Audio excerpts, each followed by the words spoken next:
Space scientist सौम्य दत्ता हमारे साथ जुड़ रहे हैं और साथ ही पीके घोष स्पेस साइंटिस्ट हमारे साथ मौजूद हैं। बहुत स्वागत आप दोनों का। पीके घोष सर से शुरुआत करते हैं हम। सर, बधाई के साथ शुरुआत करना चाहेंगे आप अपनी बात की? हाँ जी हाँ, मैं तो सबको एक पूरे साइंटिफिक कम्युनिटी को एक बहुत बधाई दूंगा, लेकिन मैं ये भी कहूँगा कि हर फ्लाइट एक बधाई देने के लिए है।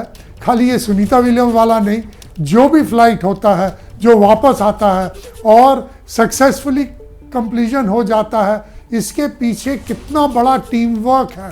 आप लोग तो खाली सामने एस्ट्रोनॉट को देखते हैं जो जाते हैं वहाँ पर इतने सारे वैज्ञानिक हैं, टेक्नीशियंस हैं, हजारों लोग हैं जिसके पीछे हर एक छोटी बात को वो देखते हैं और परखते हैं, उसके बाद ही ये पूरा सक्सेसफुल होता है।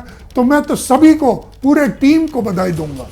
बहुत अच्छी बात सर आप कह रहे हैं। मुझे लगता है जरा सौम्य दत्ता सर के पास चलते हैं, लेकर दर्शकों को। स्पेस साइंटिस्ट हैं हमारे साथ इस वक्त मौजूद हैं। जिस बात का जिक्र यहाँ पर पीके सर कर रहे थे, सौम्य सर, मुझे ध्यान आ रहा है कि क्रू 10 जब पहुंचा वहां पर ISS पर, उसकी तरफ से भी यह बात कही गई कि साहब दूसरों की महानता की वजह से ही हम और महान बनते हैं और मानवता और विज्ञान को आगे बढ़ाने में हम कामयाब होते हैं। तो ये वही सिलसिला है जो आगे बढ़ता हुआ यहाँ पर नजर आ रहा है सुनीता विलियम्स की सकुशल वापसी के साथ। देखिए, ये बात सही है 100%, क्योंकि ये कोई डिनाई नहीं कर सकते हैं। जो एस्ट्रोनॉट्स है वो उनके एक तो सिलेक्शन में, उनको चयन करने में बहुत ध्यान दिया जाता है। जो कोई भी ऑर्डिनरी आदमी जो बहुत सारे झेल नहीं सकते हैं, जिनको बहुत शारीरिक और मानसिक स्ट्रेंथ बहुत ज़्यादा नहीं है, ऐसे लोगों को पहले तो चुना नहीं जाते हैं। क्योंकि आपने देखे होंगे जो एस्ट्रोनॉट्स में ज़्यादातर पहले जो होते थे फाइटर पायलट्स होते थे, बा कोई एक्स्ट्रा मैंने बहुत टफ काम में जो जुटे हुए हैं।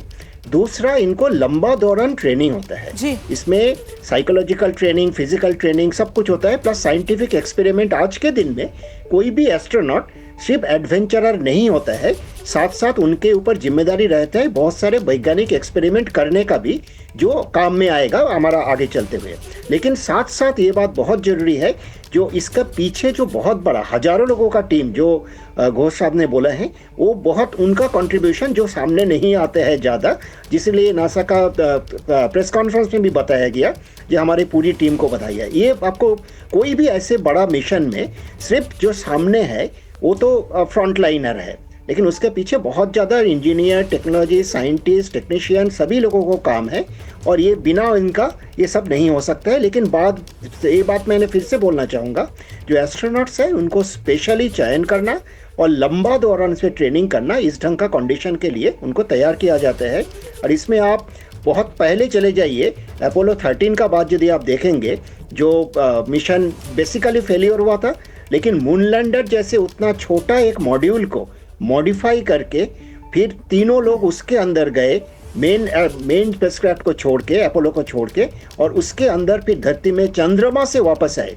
यहाँ से आप सिर्फ लो अर्थ ऑर्बिट, मतलब बहुत निचली धरती का ऑर्बिट जो 300 से 1000 किलोमीटर का है, उससे वापस आने का बात हो रहा है। अब चंद्रमा का ऑर्बिट से जो अपोलो 13 वापस आया था, वो इससे काफ़ी ज़्यादा रिस्की था, काफ़ी ज़्यादा मुश्किल का मिशन था, बहुत ज़्यादा इनोवेशन उसमें करना पड़ा। और तब का दिन में इस ढंग का स्पेसएक्स और स्टारलाइनर, ये सब, इनका ड्रैगन क्रू मॉड्यूल, ये सब नहीं था। तो ये स्पेस एक्सपीडिशन का, स्पेस एक्सप्लोरेशन का ये एक इनबिल्ट हिस्सा है, जो इस ढंग का मुश्किलें आ सकते हैं। और सबसे बड़ा काम, और इसीलिए आप जो कह रहे हैं कि साहब न सिर्फ शारीरिक बल्कि जो मानसिक मजबूती है उसके आधार पर पहले चयन होता है और फिर उसी तरीके से आगे और ट्रेनिंग दी जाती है। क्योंकि आप देखिए ना, इस मिशन में भी जब सुनीता विलियम्स गई थी तो महज 8 से 10 दिन के लिए थी, लेकिन यहां पर उनको ISS पर रुकना पड़ गया 9 महीने, और आखिरकार आज वो घड़ी आई है जब सकुशल उनकी वापसी हुई है।